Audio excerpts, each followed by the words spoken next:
Lignacite was started by my grandfather, who had just retired from the army, and he was living here in Brandon. He was approached by an inventor who had come up with a new mix design for concrete blocks using wood, sand, cement and a very expensive admixture.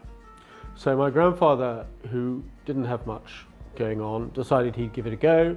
He bought the site on the railway line, recruited his old sergeant major from the army and started making blocks.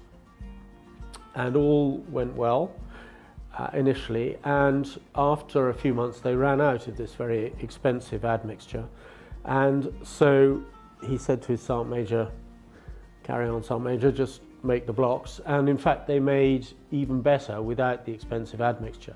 And it turned out that the magic in the blocks was in fact the wood. And wood makes blocks light, warm, smooth and good in a fire. Light is obviously an advantage. Smooth means that the blocks don't need to be plastered and they can be painted directly. Warmer is clearly a very good thing.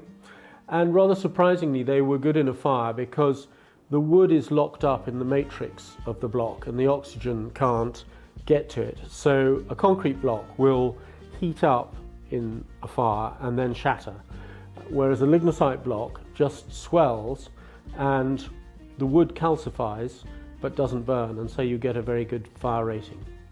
And the most recent advantage of wood is it also locks up CO2. The process of photosynthesis obviously locks up that carbon dioxide, and it's permanently then embodied in the block for the lifetime.